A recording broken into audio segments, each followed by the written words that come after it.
Bismillahirrahmanirrahim. Assalamualaikum warahmatullahi wabarakatuh. Alhamdulillahirrabbilalamin. Wabihi nasta'in wa ala umur dini wadin. Wassalatu wassalamu ala ashrafil anbiya'i wal mursalin wa ala alihi wa sahbihi ajmain. Amma ba'd.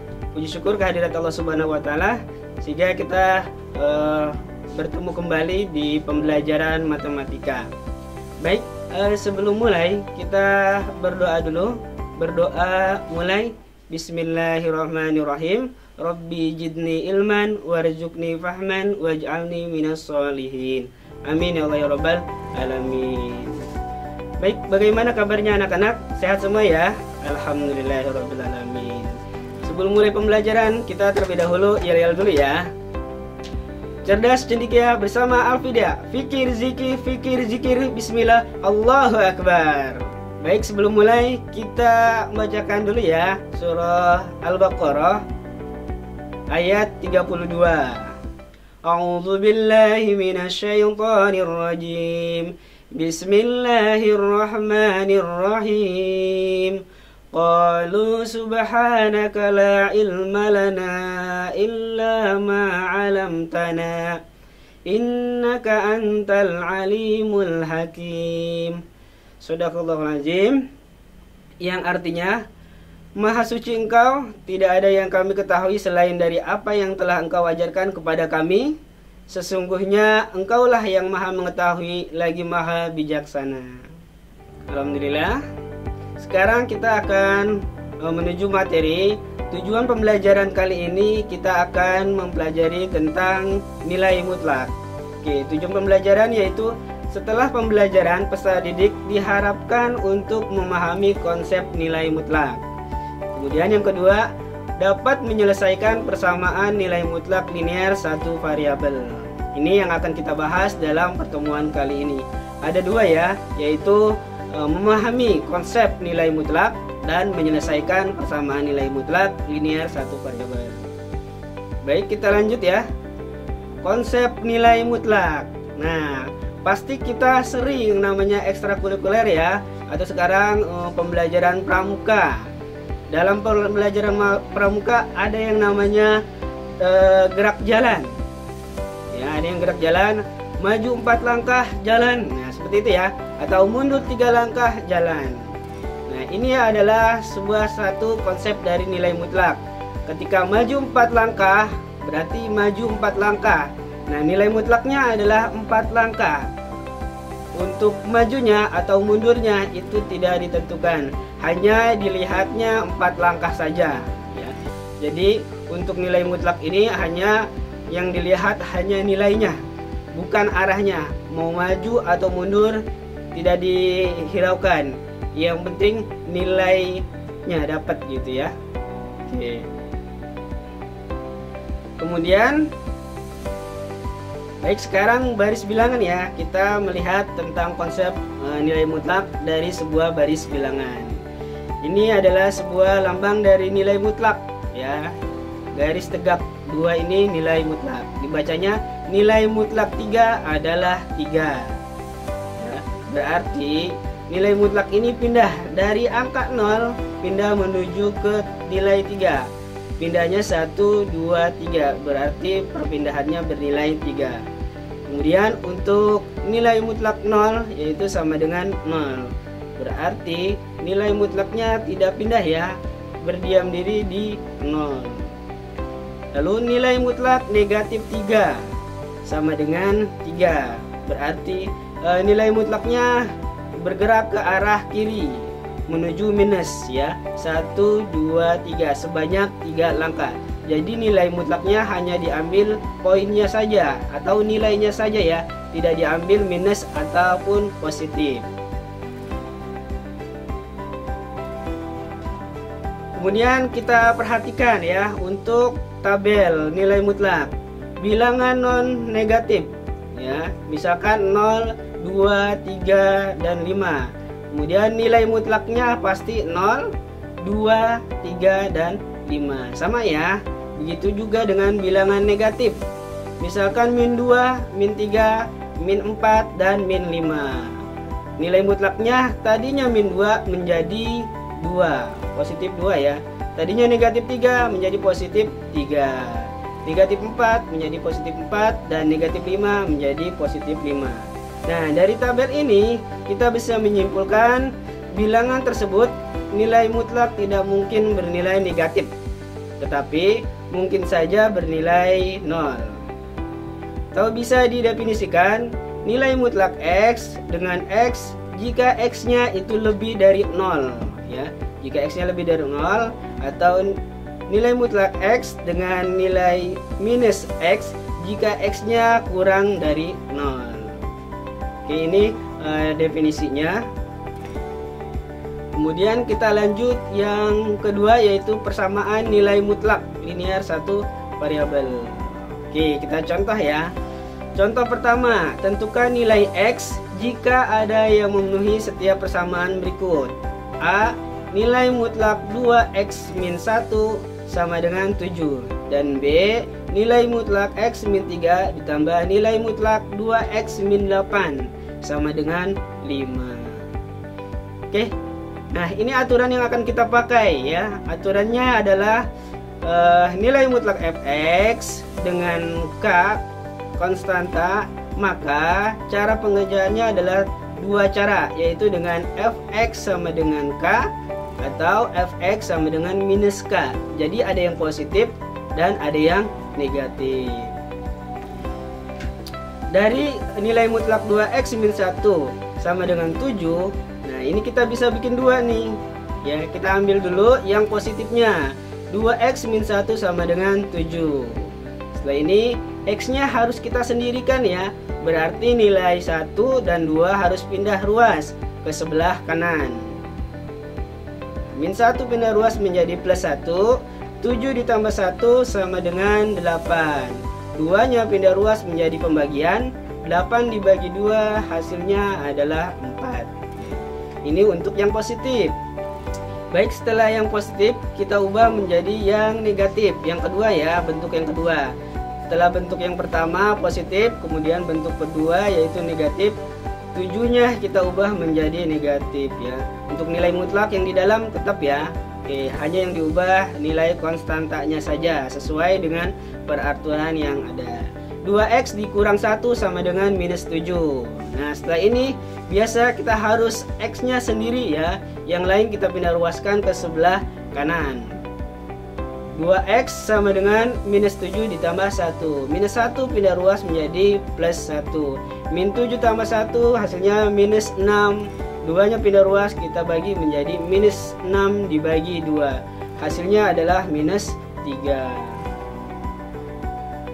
Jadi nilai X yang memenuhi adalah minus 3 dan positif 4. Seperti itu ya untuk bentuk yang pertama. Kita lanjut contoh yang kedua. Setelah yang pertama kita selesaikan, sekarang bentuk yang kedua, yang B ya. Sekarang kita menyelesaikan yang B-nya, yaitu nilai mutlak X min 3 ditambah nilai mutlak 2X min 8 sama dengan 5. Oke, aturannya sama ya, dengan Fx sama dengan K dan Fx sama dengan minus K. Kita ubah menjadi minus K. Yang pertama yaitu X min 3 ditambah 2X min 8 sama dengan 5. Oke, hasilnya yang positif ya. Kita yang kerjakan bentuk positif dulu. Seperti biasa, yang ada yang sejenis kita jumlahkan, kita operasikan. Yang tidak sejenis seperti 3 dan min 8 kita pindah ruaskan ke sebelah kanan ya. X ditambah 2X 3X min 3 dikurang 8 min 11. Kemudian min 11 nya kita pindahkan menjadi positif 11. Maka 3X sama dengan 5 ditambah 11. 5 tambah 11 hasilnya 16. 3 nya pindah ruas menjadi per 3. 16 dibagi 3 tidak bisa ya, maka bentuknya cukup sampai sini ya. Tidak bisa disederhanakan lagi, maka selesai sampai 16 per 3.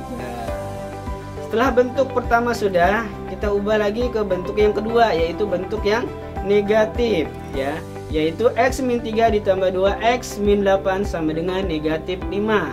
Tadi bentuknya positif, sekarang bentuknya negatif ya. Nilai mutlaknya tetap X min 3 ditambah 2X min 8 sama dengan minus 5. tetap ya nilai mutlaknya ya, tapi yang kita ganti hanya konstantanya saja. Oke, kita jumlahkan. X ditambah 2X hasilnya 3X, min 3 dikurang 8 hasilnya minus 11. Kemudian setelah ini kita buat X nya berada sendiri ya. Min 11 nya kita pindahkan menjadi positif 11. Negatif 5 ditambah 11 hasilnya 6. 3 nya kita pindah ruaskan menjadi pembagian ya. Berarti 6 dibagi 3. 6 dibagi 3 hasilnya 2. Jadi nilai X yang memenuhi dari nilai mutlak X min 3 ditambah 2 X min 8 sama dengan 5 adalah 2 dan 16/3. Oke, seperti itu ya untuk bentuk yang kedua. Kita lanjut bentuk yang kedua. Himpunan penyelesaian dari persamaan nilai mutlak 3X plus 1 sama dengan Fx min 1. Nah, beda ya soalnya ya. Kalau tadi sama dengan konstanta, nah sekarang ada Gx nya nih ya. Ada Fx, ada Gx. Kalau bertemu seperti ini ya, maka penyelesaiannya ada dua juga. Fx sama dengan Gx dan Fx sama dengan negatif Gx. Berarti ada yang positif, pasti ada yang negatif ya. Kita kerjakan yang positif dulu. Fx sama dengan Gx ya. Fx nya yaitu 3x plus 1 dan Gx nya adalah 4x min 1. Maka 3x plus 1 sama dengan 4x min 1. Nah, 3x 4x pindah ruas karena tidak mungkin kita jumlahkan dengan min 1 ya. 4x pindah ruas menjadi negatif 4x. Plus 1 pindah ruas menjadi negatif 1. 3x dikurang 4x hasilnya negatif x, min 1 dikurang 1 hasilnya negatif 2. Karena variabel tidak boleh negatif, maka masing-masing dari ruas ini kita kali dengan negatif supaya variabel x nya harus positif. Negatif kali negatif positif, negatif kali negatif negatif 2, positif 2 ya, seperti itu ya untuk yang persamaan satu yang positif. Lanjut untuk persamaan yang negatif ya. Nilai mutlaknya tetap 3x plus 1 sama dengan, nah yang Gx ini nih kita kasih minus. Berarti minus buka kurung 4x dikurang 1 tutup kurung. Nah, kasih kurung untuk pengurangan gitu ya. Kita operasikan min dikali 4x min 4x minus kali minus plus, maka plus 1. Setelah ini kita operasikan yang sejenis ya, kita pindahkan yang sejenis. 3x berarti lawannya 4x. Min 4x pindah ruas menjadi plus 4x. 1 pindah ruas menjadi negatif 1. 1 dikurang 1 hasilnya kosong. 3 ditambah 4 hasilnya 7x. Maka x sama dengan 0 atau 0/7. 0/7 sama dengan 0 juga ya. Berarti x nya adalah 0. Jadi himpunan penyelesaian dari nilai mutlak Gx 3x plus 1 sama dengan 4x min 1 adalah 2. Gitu ya. Itu untuk bentuk kedua. Jika bentuknya Fx sama dengan Gx ya. Jika yang keduanya adalah bukan konstanta, adalah sebuah persamaan. Baik, contoh yang ketiga ya. Contoh himpunan penyelesaian persamaan nilai mutlak 3x plus 5 sama dengan nilai mutlak 2x plus 10 adalah, nah kalau bertemu nilai mutlak dengan nilai mutlak, caranya adalah atau aturannya adalah jika nilai mutlak fx sama dengan nilai mutlak gx, maka bisa kita operasikan dengan cara fx ditambah gx atau dikali fx dikurang gx sama dengan 0. Yaitu langkah pertama kita jumlahkan, kemudian kita kurangkan, setelah itu kita kalikan. Seperti itu ya. Baik, kita selesaikan. Langkah pertama yaitu pastinya kita jumlahkan dulu ya, fx dengan gx. Fx nya 3x plus 5, gx nya 2x plus 10. Oke, 3x ditambah 2x, maka hasilnya 5x. 5 ditambah 10, maka hasilnya 15. Oke ya, setelah penjumlahan selesai, kita ke pengurangan. 3x dikurang 2x sama dengan x. 5 dikurang 10 sama dengan minus 5. Setelah dapat dua faktor ini, maka kita sama dengankan 0. 5x tambah 15 sama dengan 0. 15 pindah ruas menjadi negatif 15. 5-nya pindah ruas menjadi pembagian. Negatif 15 dibagi 5, maka hasilnya adalah negatif 3. X nya negatif 3 ya. Kemudian yang X min 5 sama dengan 0, kita ubah menjadi nilai X, maka X sama dengan min 5 nya pindah menjadi positif 5. Jadi penyelesaian nilai mutlak 3x plus 5 sama dengan nilai mutlak 2x plus 10 adalah min 3 dan 5. Baik, sampai sini insyaallah paham ya tentang 3 bentuk itu ya. Oke, mungkin cukup sekian ya materi kali ini. Semoga bermanfaat. Kita akhiri dengan berdoa, dengan doa kafaratul majelis. Doa mulai, subhanakallahumma wa bihamdika asyhadu an la ilaha illa anta astaghfiruka wa atubu ilaik. Sekian dari saya, kurang lebihnya mohon maaf. Saya akhiri. Assalamualaikum warahmatullahi wabarakatuh.